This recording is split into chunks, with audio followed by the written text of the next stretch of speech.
ఒకటి, రాష్ట్రం ఆర్థిక పరిస్థితి మనకి మీరు చూసారు, శ్వేతపత్రాలు రిలీజ్ చేసాం. ఆర్థిక పరిస్థితి మామూలు దారుణమైన పరిస్థితిలో లేదు. ఇలాంటి సమయంలో మళ్ళీ వరదలు కూడా వచ్చి ఇంకా ఇబ్బంది పెడుతున్నా కానీ చాలా బలంగా ఒక అనుభవం నాయకుడు రాష్ట్రాన్ని ఏలితే ఎలా ఉంటుందో మనం చూస్తూ ఉన్నాం. సో ఆయన నాయకత్వంలో నేను నేర్చుకుంటా ఉన్నాను. నేను ప్రజలతో మమేకం అవుతాను, నేను నేర్చుకుంటున్నాను.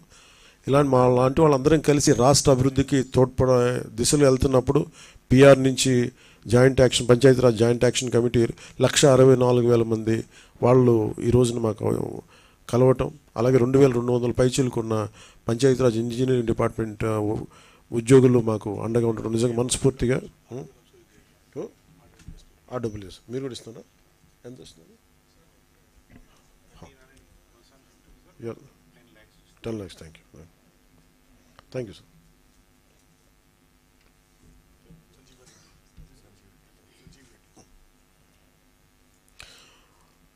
అలాగే రూరల్ వాటర్ సప్లై సంబంధించి సంజీవ్ రెడ్డి గారి ఆధ్వర్యంలో ఈ దాదాపు 1,300 పనిచేస్తారు. సో వాళ్ళ అసోసియేషన్ నుంచి కూడా దాదాపు 10 లక్షల రూపాయలు ఈ ముఖ్యమంత్రి గారి సహాయ నిధికి ఇవ్వడం కమిట్ అవ్వడం జరిగింది. అందరం కలిసి ముఖ్యమంత్రి గారు సమయం తీసుకొని వారికి ఆ డబ్బులు అందజేస్తాం. అలాగే దీంట్లో చాలామంది ముందుకు వస్తూ ఉన్నారు. నేను ఈ రోజున అందరినీ ఈ మీడియా సమావేశం తరపున అందరినీ అడుగుతూ ఉన్నాను, రిక్వెస్ట్ చేస్తున్నాను, అభ్యర్థిస్తున్నాను. నాకు వీళ్ళందరినీ చూస్తే నాకు ఒకటే అనిపించింది, దాదాపు 386 పంచాయతీలు, 386 పంచాయత్స్ దెబ్బతిన్నాయి. అలాగే ఇంకొకటి ఏంటంటే ఇప్పుడు చూస్తే మనకి ఈ పరిస్థితులు ఎదుర్కోవడానికి చాలామంది ఏమంటుంది, డైరెక్ట్ పంచాయతీల మీద ఏదైనా చేయమంటే నాకు ఒకటే అనిపించింది, నాకు పంచాయతీరాజ్ శాఖ మంత్రిగా కూడా నాకు ఎక్కువ బాధ్యత ఉంది నాకు. సో నాకు నిన్న ఇచ్చిన ₹1 నాకు చూస్తే నాకు ఎట్లా వెళ్ళాలని అనిపించినప్పుడు ప్రత్యేకించి నేను క్షేత్రస్థాయిలో ఈరోజు అందరితో మాట్లాడుతున్నా ఒకటే అనిపించింది, ఇంకా చేయాలి, దీనికి ఇంకొంచెం నా వంతు సహాయం సరిపోవట్లేదు, ఇంకా చేయాలనిపించింది. సో దాదాపు 400 పంచాయతీలు అనుకుంటే నేను ఒక్కొక్క పంచాయతీకి వ్యక్తిగతంగా నా తరపు నుంచి ₹1,00,000 డైరెక్ట్ పంచాయతీకి వెళ్ళేలాగా ఎలాగ ఉండాలి అనేది అనుకుంటున్నాను. దాన్ని ఆ మోడాలిటీస్ ఏంటనేది ప్రిన్సిపల్ సెక్రటరీ గారి దృష్టికి ఇందాక మాట్లాడాను. ఇది డైరెక్ట్గా పంచాయతీలకు వెళ్ళాలి. మన ₹10,000, ₹25,000 అలాగా డైరెక్ట్ పంచాయతీ నిధుల్లో పడ్డాయో అలాగే ఈ ₹1,00,000 కూడా ఇది ఎంత సహాయం అవుతుందో తెలియదు, కానీ కనీసం ఆ పారిశుద్ధ్య పనుల కన్నా పనిచేస్తే ప్రభుత్వం మీద కొంచెం భారం తగ్గుద్ది. ఆ ప్రభుత్వం ఉన్న డబ్బు కనీసం కొంత ఒక రోడ్డుకి పనిచేస్తాయి. సో నా సైడ్ నుంచి నేను ఇచ్చే 400 పంచాయతీలకి ఈ ₹1,00,000 చొప్పున కనీసం పారిశుద్ధ్య పనులకు కొంచెం సహాయకారిగా ఉంటుంది అనేది. అలాగే మా ఉద్యోగులందరూ కూడా, మా పంచాయతీరాజ్ ఉద్యోగులందరూ కూడా, ఆర్డబ్ల్యూఎస్ ఉద్యోగులు, అలాగే పీడబ్ల్యూడీ అందరూ కూడా వచ్చి ఈ రోజున మాకు నిలబడ్డందుకు మనస్ఫూర్తిగా ధన్యవాదాలు తెలుపుకుంటూ, అలాగే మన పక్క రాష్ట్రం, మన సోదర రాష్ట్రమైన తెలంగాణకు కూడా నేను ₹1,00,000 నిధిని నేను విరాళంగా ప్రకటిస్తున్నాను. అది తెలంగాణ ముఖ్యమంత్రిగా మన గౌరవ ముఖ్యమంత్రి శ్రీ రేవంత్ రెడ్డి గారికి నేనే స్వయంగా అందజేస్తాను. ఎందుకంటే ఇది కష్టాలు వచ్చినప్పుడు మనందరం ఒకరికొకరు చేదోడు వాదోడుకుంటాం. ఇది తిట్టుకునే సమయం కాదు. అలాగే వైసీపీ నాయకులు కూడా నా విజ్ఞాపన ఏంటంటే, మీరు కూడా మీ జేబుల్లోంచి డబ్బులు తీసి, మాటలు కాకుండా డబ్బులు కూడా కొంచెం విసిరి, సంతోషం అండి. అంటే ఎవరు స్ఫూర్తి చేసినా పర్లేదు సార్, ఆయన చేసినా నేను చేసిన అట్లా కాదు. కానీ నా ఉద్దేశం ఏంటంటే, ఈ సమయంలో పిచ్చి మాటల కంటే కూడా బాధ్యతతో ఉన్న పనులు చాలా మంచిగా చేస్తాయి నా ఉద్దేశం. అందుకని ధన్యవాదాలు తెలియజేసుకుంటూ, ఇలాంటి విపత్తు సమయంలో మీడియా సోదరులు, మిమ్మల్ని సోదరిమల్లందరికీ కూడా, మా సిస్టర్స్కి కూడా I'm grateful to you all. నిజంగా అంటే క్షేత్రస్థాయిలో మేము ఆ రిపోర్ట్స్ తెప్పించుకుంటున్నామంటే, ప్రతి విజువల్ తెప్పించుకుంటున్నామంటే అది మీ అందరి సహాయ సహకారాలు, మీ యాజమాన్యాలకి, లేదంటే మిమ్మల్ని లీడ్ చేసే ఎడిటర్స్కి అందరికీ పేరు పేరున ధన్యవాదాలు తెలుపుకుంటూ సెలవు తీసుకున్నాను. Thank you.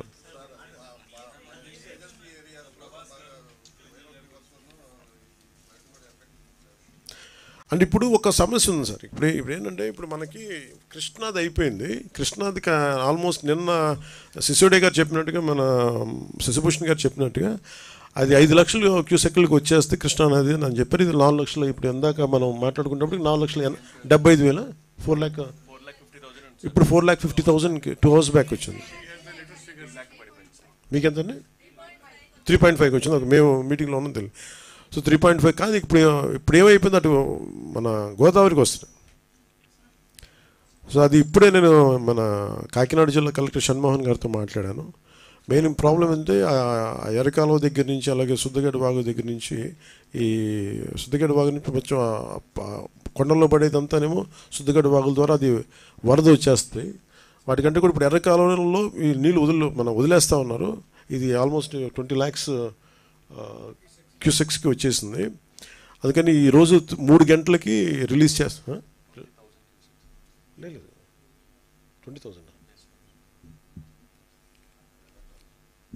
ఎర్రకాలు మనం మాట్లాడిందా పోలం మన ధవళేశ్వరం.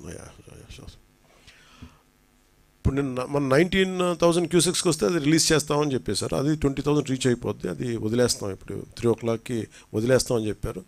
సో వెంటనే నేను కాన్ఫరెన్స్ కాల్ మాట్లాడి అందరికీ చెప్పడం జరిగింది. కలెక్టర్ గారితో మాట్లాడాను. ముఖ్యంగా గొల్లప్రోల్లో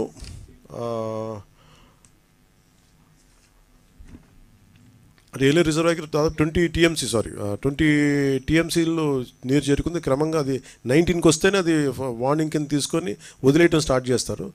మొన్న ఒక 1 month బ్యాక్ కూడా ఇదే పరిస్థితి వస్తే అది వదిలేద్దాం అనుకునే పరిస్థితిలో కూడా కొంచెం అలర్ట్ చేసినా కానీ అదృష్టవశాత్తు రాలేదు.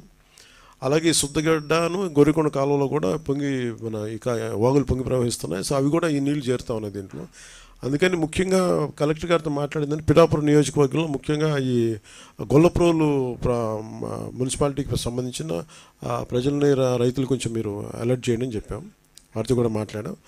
అలాగే అక్కడ గత ప్రభుత్వం చేసిన కాలనీల్లో అవన్నీ గత ప్రభుత్వం చేసిన తప్పు ఏంటంటే, ఇప్పుడు ఈ రోజున మనం ఈ బుడమేరుతో ఎలా పెట్టుకుంటున్నామో దాదాపు 90% ఇవన్నీ ప్రత్యేకంగా ప్రజలు కానీ అక్కడ ఉన్న పరిస్థితులు కానీ ఎవరికాళ్ళు ఆక్యుపై చేసుకుంటూ వచ్చేసారు, లేదంటే లేఅవుట్లు వేస్తూ వచ్చేసారు. ఈరోజు మనం ఆ నీరు సహజంగా వెళ్ళాల్సిన నీరు అది విజయవాడ వైపు వచ్చేస్తుంది.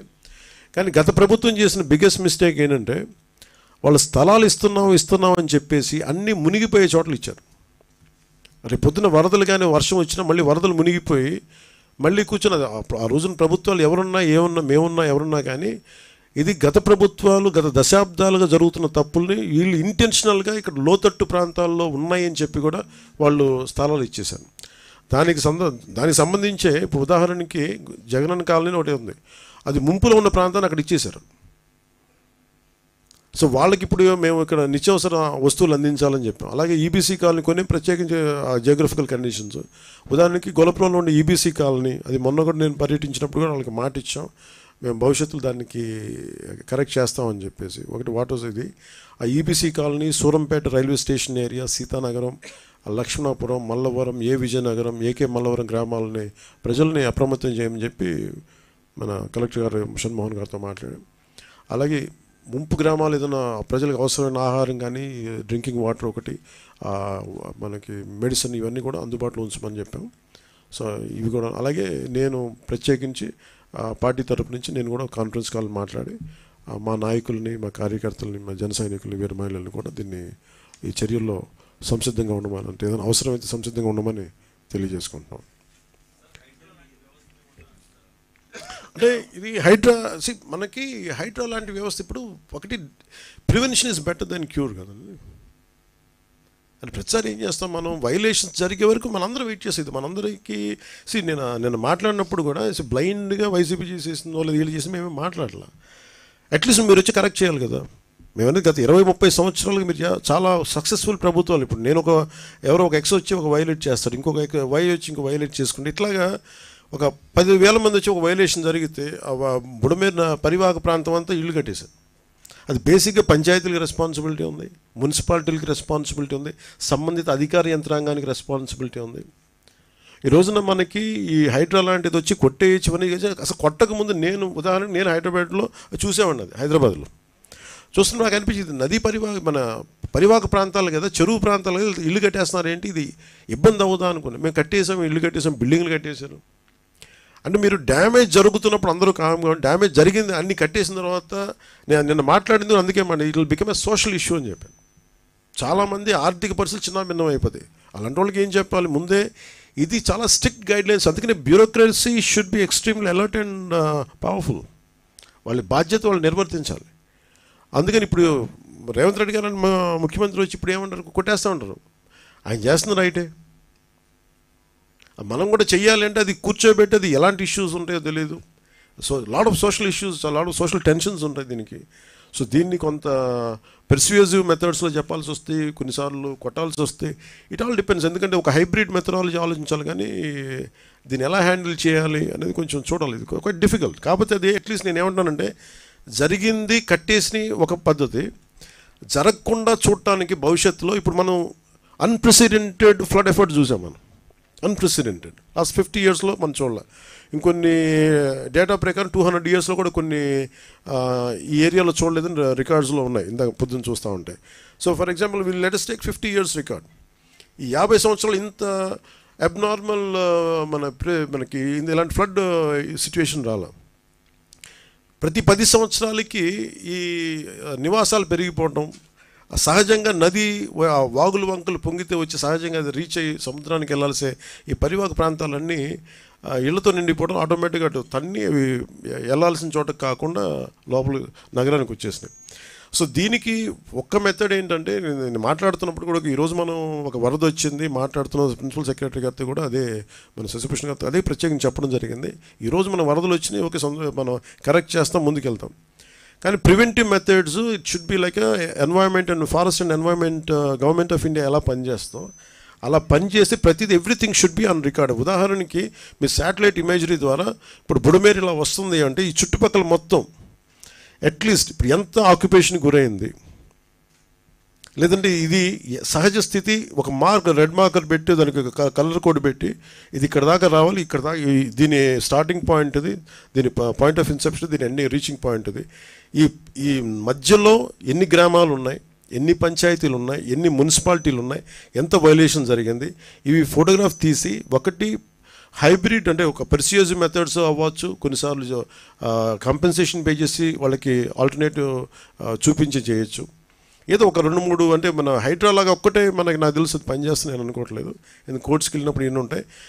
బట్ ఏ సంథింగ్ ఒక హైడ్రా అనేది ఖచ్చితంగా అలాంటి యాక్షన్ ఖచ్చితంగా ఉండాలి, అది ఒకటి ఖచ్చితంగా ఉండాలి. చాలామంది మనకి చూస్తే చెరువులు ఆక్యుపై చేశారు, చాలామంది నాయకులు ఆక్యుపై చేశారు. అవి ఎలా కొట్టాలి, వాళ్ళకి కూర్చోబెడితే ఎవ్రీవన్ ఈజ్ పవర్ఫుల్ ఆ ఏరియాల్లో. సో వాళ్ళని కూర్చోబెట్టి కొంత కన్విన్స్ చేయాల్సి వస్తే, వాళ్ళని విల్ఫుల్గా మన భూదాన్ మూమెంట్ లాగా వాళ్ళ సొంత భూములు ఇచ్చారు, మన భూములు మనకి భూదాన్ మూమెంట్. అలాగా వీళ్ళు చేసిన వయలేషన్స్ని వీళ్ళే స్వచ్ఛందంగా ఒప్పుకొని బయటికి వెళ్ళిపోయి ఇల్లు వాళ్ళే కూల కొట్టేసుకోవటం, అలాంటిది ఒక మెథడాలజీ. లేదంటే మిడిల్ క్లాస్ ఉంటారు, వాళ్ళు తెలియదు, వాళ్ళ అపార్ట్మెంట్ లేదు, డబ్బులు దొరుకుతుంటే ఇల్లు కట్టేసి ఉంటారు, వాళ్ళు నలిగిపోతారు. సో వాళ్ళకి ఏం చేయాలి, ఇట్లాగే చాలామందిని ఒక హ్యూమనిటేరియన్ ఆస్పెక్ట్ కూడా దీంట్లో చూడాలి. చాలామంది వాళ్ళ రిటైర్మెంట్ డబ్బులన్నీ పెట్టి వచ్చిన అపార్ట్మెంట్ కొనుక్కుంటారు.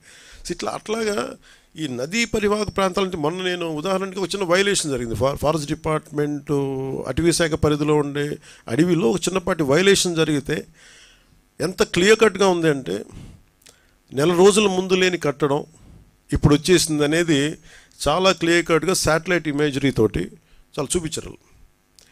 అలాంటిది మనకు మెథడాలజీ ఉంది. కర్ణాటకకి వెళ్ళినా ఈవెన్ ఒక చెట్టు పడిపోతే తేడా తెలిసిపోద్ది, అంత మానిటరింగ్ ఉంది. Remote sensing, national remote sensing agency మన శాటిలైట్స్ ద్వారా. అలాంటిది ఏదో మనం దాన్ని వాడుకొని, సో వాటితోటి మనం ఒక డేటా తీసుకొని ఆ సంబంధిత అధికార యంత్రాంగానికి కావచ్చు, పంచాయతీ వ్యవస్థలకు కావచ్చు, లేఅవుట్లు వేసేస్తున్నారు. ఆ లేఅవుట్లు అది నదీ పరివాహక ప్రాంతాల్లో ఉన్నాయో లేదు ఇవన్నీ చూసి బాధ్యత పెట్టాలి అందరికీ. అందరూ కూర్చొని it is not just position of ఒక ముఖ్యమంత్రి గారో లేదంటే దాని పక్కన ఉన్న సంబంధిత వ్యక్తులు కాదు, అందరికీ ఆ బాధ్యత అందరికీ ఇది తీసుకోవాలి. దాన్ని రైట్ ఫ్రమ్ పంచాయత్స్ నుంచి ఈ బాధ్యత తీసుకోవాలి లేఅవుట్స్ వేసేటప్పుడు. అలాగే లోకల్ పొలిటికల్ లీడర్స్ కూడా ఇప్పుడు వాళ్ళు ఆలోచించాలి. ఇలాంటి ఇల్లుని మనం ఎంకరేజ్ చేస్తే భవిష్యత్తులో మనకి ఏం జరగబోద్దు అనేది అందరూ తీసుకొని అధికార యంత్రాంగాన్ని భయపెట్టేసిన తర్వాత ఎవరికాళ్ళు ఒక ఏమంటుందని దాని కైండ్ ఆఫ్ మజిల్ పవర్ తోటి నెట్టుకుని వెళ్ళిపోతే వచ్చిన సమస్యలు ఇవన్నీ. అలాంటివి చేయాలంటే we have to empower bureaucracy, we have to tell them it is their right to why they should stop it. వాళ్ళకి ఎందుకు కట్టకూడదు అనేది మనం ఎంపవర్ చెయ్యి. పొలిటికల్ లీడర్షిప్ వాళ్ళకి అండగా నిలబడకపోతే మటుకు ఇలాంటి వైలేషన్స్ మేము ఒక 10 years తర్వాత, ఒక 15 years తర్వాత, 20 years తర్వాత ఇంకో ప్రభుత్వం వచ్చినా కానీ ఉదాహరణకి రాదనుకోండి, బట్ చెప్తున్నాను, మనిషి ఆశావాది కదా. సో వాళ్ళకు కూడా ఇబ్బంది, అంటే మాకు భవిష్యత్తులో అందుకే ఇప్పుడు నేను కరెక్ట్ చేయాలనేది మేము చాలా మా నిబద్ధత అనుకుంటున్నాం. సో అందుకని ఎలా చేయాలనేది మీకు తెలియజేస్తాం. మనం అందరం ఇన్ఫర్మేషన్ షేరింగ్ చేసుకుంటాం ఖచ్చితంగా మీతోటి.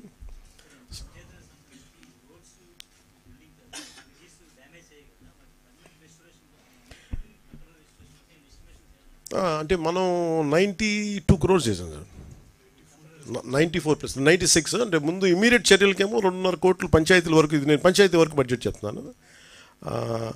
పర్మనెంట్ ఇప్పుడు ఉదాహరణకి మీకు ఒక బడ్జెట్ చెప్పాను 32 కోట్లు. అది దీంట్లో ఇప్పుడు చెప్పిన దాంట్లో 92 కోట్లు, 94 కోట్లు లేదు. అలా కొన్ని ఏమో శాంక్షన్ చేస్తున్నాయి sir. You can say that, you can also